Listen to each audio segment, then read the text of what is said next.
Hello scrappers and planet lovers, Tin Man here with another video. So today what I want to do is take apart one of these portable electric heaters. Found it actually in a dumpster at a job site. Whomever threw it in cut the end off so it doesn't work. But the nice thing about one of these portable electric heaters is that they are 100% scrappable material. There's a lot of copper inside, there's a lot of tin shred here. So what I'm going to do today is I'm going to show you how to separate the material, how to identify the material, and more importantly, how to separate, maximize your profit, and divert from the landfill. So here we go. For the first thing, for the sake of this video, I have already removed the outer screws. This protective case here, if I put a magnet to it, it does stick. This is going to go into my tin shred pile, which is currently right now going at $259 a ton Canadian, which is an amazing price.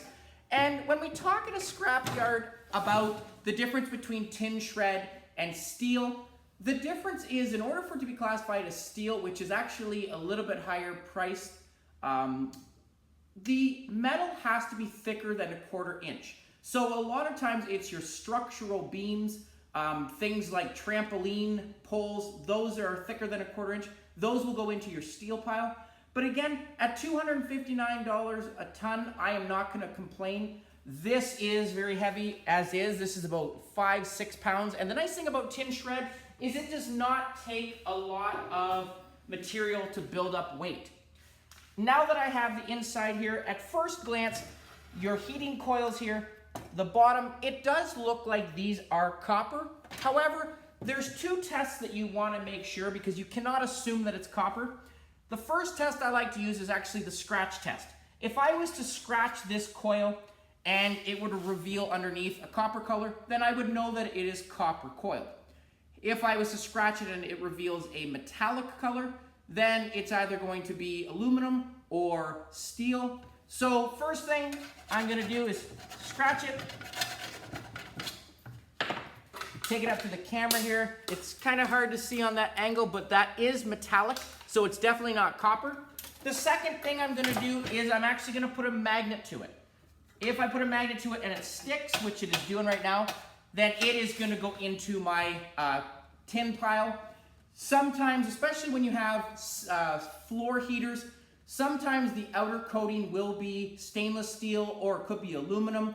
However, they always have inside a steel or metallic wire goes inside of that. And when they do, for me, they are not worth my time separating those, taking those out of the pole. I would just throw it into my tin or shred or dirty stainless. But these entire coils here are actually steel. So I'm going to leave those right on this frame. This frame as well, if I put a magnet to it, it sticks. So this is going to also go into my tin shred.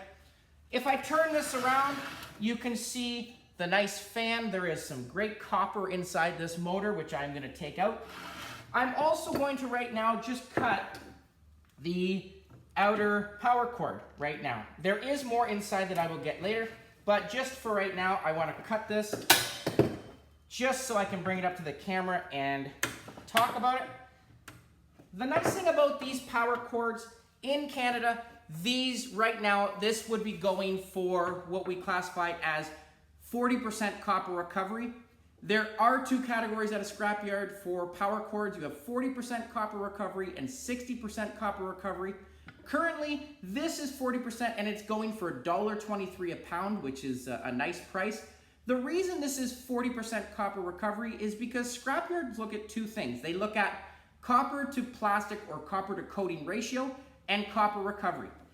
As you can see, there are 3 coated strands as well as an outer coating on here. Because there is 2 layers of coating, this is going to give me less copper recovery, so this will be 40%. The nice thing about this cord is I'm actually going to run this right through my wire stripper just to remove the outer coating. The coating is actually not that thick.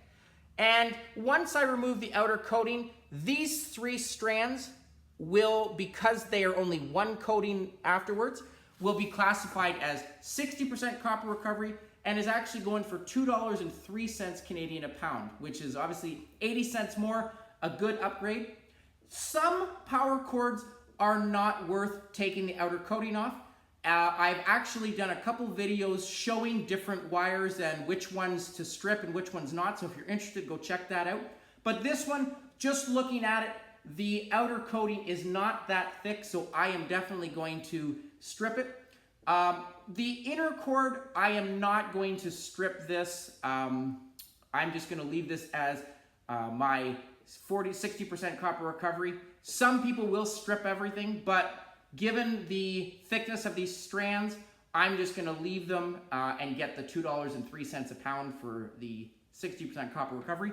But again, a good score. And this right now weighs about a pound and a bit. So it is definitely a good score. I'm just going to, first of all, remove the last screw on the top or on the bottom here so I can take this plate off.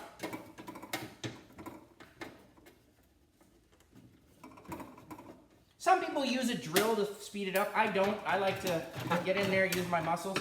Inside here, as you can see, there are some additional wires, and I'm just going to cut these wires off. I am going to get in there closer later, but right now just doing a quick run through for you. And the nice thing about these wires is this wire is going to also go into my 60% copper recovery. Okay, it doesn't matter the thickness or the size of these wires. What matters is the amount of coating. So just gonna pull this out with a little bit of force. Slide it out there. There we go. I'm gonna cut that additional, and the wire, as you can see, goes all the way to the motor. So I'm gonna just release that, take off the rest of these little pieces. So again, some more 60% copper wire. It all adds up. I will put it all into my a bag, and I will take these little prong or caps off because there is a little bit of steel in there, and I don't want to be penalized. Definitely don't want the scrap yards to look at that and downgrade my wire, especially once it's all together. But as you can see, some really nice copper wire in there. And again, as I said, some people will look at this wire and think, oh, it's small, it's going to go into low-grade wire. That is not the case. It all depends. Doesn't matter the size of it or the gauge of the wire. It depends when you look at 40% and 60% copper recovery, how many layers around that. So again, this is probably about 4 ounces more of copper wire. My base here, this is also metal or tin shred. There you go. And again, I am going to remove the rest of this cord here. I'm just going to pull it through because I want to make sure that I get every little bit of copper out of here. Okay, this I'm just going to leave in my 40% copper recovery as is. The dials here, they are connected by screws, and I'm just going to pop off the cap as well as the connector switch. The on and off button, as you can see, there is some really nice copper prongs there, or brass prongs, I mean, sorry. I'm just going to, first of all, remove that switch so I can get inside. Hopefully that's in there. I'll turn this camera for you a little bit. And usually what I like to do is just put a type of pry bar underneath. If I can find a pry bar. My tools have gone missing somehow. So I'm gonna just put this underneath like that. Oh. I'm losing my tools. Yeah, my pry bar is actually in my other vehicle. There we go, no matter. I'll make do. So this connector switch here, if I break this plastic off, which I'm gonna do, there is gonna be some brass in here as well as probably a silver contact. So first thing I'm gonna do is once I remove this, put a magnet to the top there. As you can see, the top part of this dial is brass. That is gonna be clean brass once I clean it out. And currently, yellow brass or clean brass is going for $2.95 a pound. I'm just gonna take off the prong tops here. to reveal some more nice brass. There is some yellow brass on there, the connectors, which I'm definitely gonna take off as well. So definitely wanna cut that off, but very easy to get in there. All I'm gonna do, as I said, is take a hammer. I'm gonna break this plastic.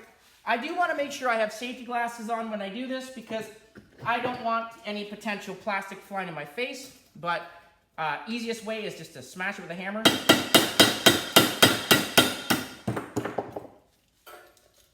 Okay, and again, once I remove the rest of that plastic, this handle, as you can see, the brass goes all the way in. I do want to make sure I separate it from the metal there, because if I don't, then it's going to be dirty brass.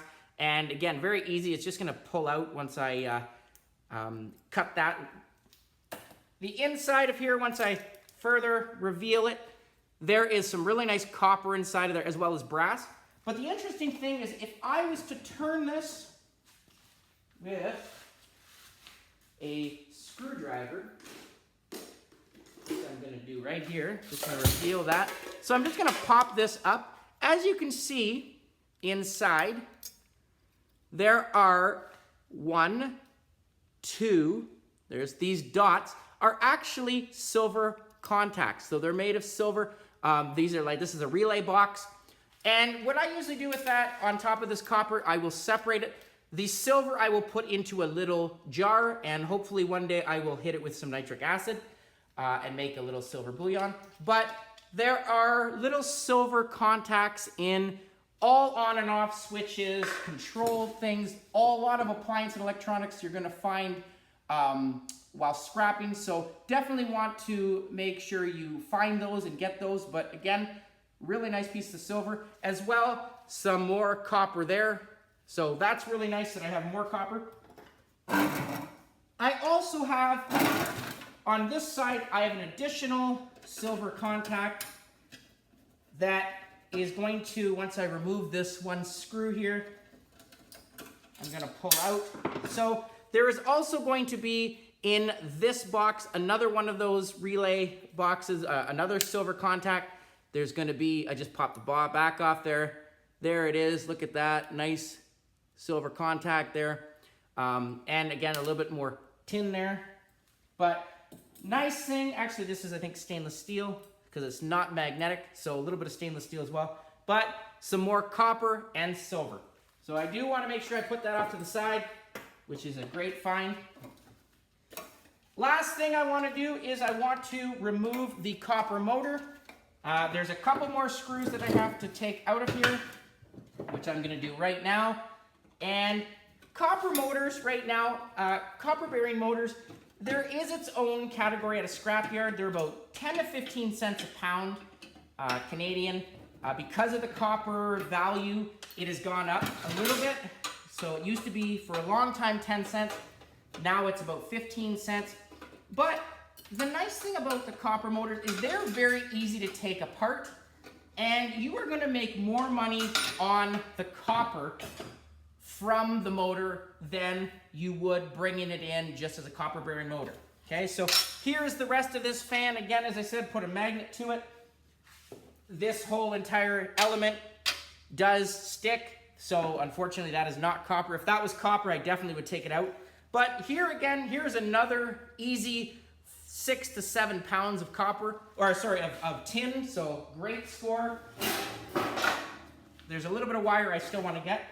The fan, last thing I'm going to do is this fan, the blades, if I was to put a magnet to it, they are magnetic as well. So you definitely want to make sure that you pull that off. Last couple bolts I need to get. I'm just going to, there's one nut there. So I'm going to get that. And some of the screws, one of my viewers asked me a question about my screws and my, you know, what I do with them. Some of them, if they're in good workable condition, I will actually reuse them. And the interesting thing about this fan is there's actually a protective screw on here, or a different type of screw. So I just have to find the right Allen key now. Sometimes you will need This is a special set. This is called a security Allen key set. These are meant for microwaves. What's different about these is some microwaves, because they don't want people going in and tampering with them, they will have screws that have a little dot or a nub inside of them. So as you can see, this Allen key here, there is a circle inside of there. There is a dot. So these are a special set, not expensive. It was Mastercraft Canadian Tire, only about $10 for the whole thing, which is great. I do have a couple more screws that I do need to get out just to remove the rest of this panel or faceplate. So again, this is a heavy motor. But unfortunately, sometimes now, when we are getting into motors, especially vacuum cleaners, the more modern motors that we have, the manufacturers are starting to become or make them more out of a aluminum coil instead of copper. It's cheaper, it's just as conductive, but you do have to make sure it's a 50-50 chance. You know, some people will say, well, I don't want to take that chance. I don't want to spend the time opening this motor if it is only going to be aluminum.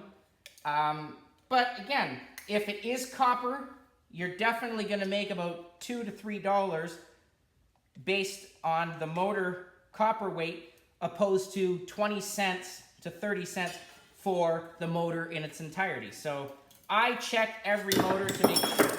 Okay, so there is my motor. The rest of this fan is actually just going to go right into my steel as is. I don't have to do anything about this, which is great. But as you can see, some really nice shiny copper. And from first glance, people would think, oh wow, that looks like Bare Bright copper. Bare Bright, unfortunately, pertains only to wire that is thicker than 16 gauge. 16 gauge is the thickness of the lead of a pencil. So unfortunately, all motor wire is going to go into number 2 copper, which is going for about $4.34 a pound, which is still great. And again, the nice thing about this stuff, very easy to do. All I'm going to do is actually take an angle grinder. I'm going to go down one side of this, and take the top off this. Then I'm going to turn this over and just punch out the rest. So I'm going to make sure I have my grinder already ready here. I always want to wear big gloves to make sure that I protect my hands. It is a little warm in here. Unfortunately, I'm starting to sweat a little bit, but that's okay. So I'm going to just cut this out right now.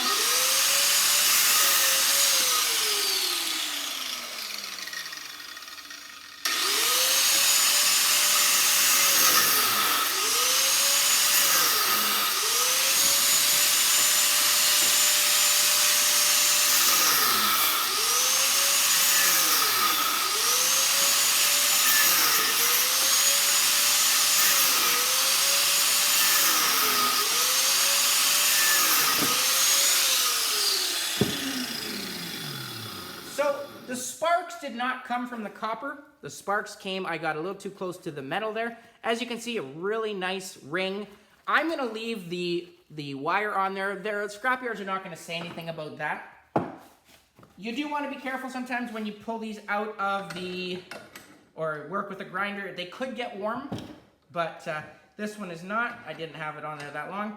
So all I'm going to do very quickly, I'm just going to take a type of punch, and I'm just going to actually hit through the strands, and it will just actually start sliding out. You'll be able to see it. Some motors are a little bit harder to do than others because the thickness of the wire, but very simple to do, as you can see there. This is about 6 ounces, so 6 to 8 ounces, so almost a half a pound of copper, so about $2.40 here just from that. Took me about 30 seconds to do. The nice thing about this is now also gonna go into my tin shred. It obviously looks bigger than 1/4 inch, but each one of these is individual steel plates. So all in all, it took me about 10 minutes to take apart this. I have some really nice steel or tin. I got about 6-7 pounds of that. I've got some really nice #2 copper.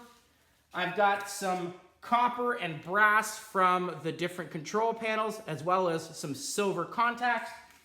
I have a really nice, gonna be 40% turned to 60% copper recovery from the power cord, as well as some 60% copper recovery from the wire. So really good item to find, easy to scrap, important to be able to divert it from the landfill. Hopefully you enjoyed that video. Please comment down below, like, share, subscribe, and I'll catch you on the next one. Tin Man out.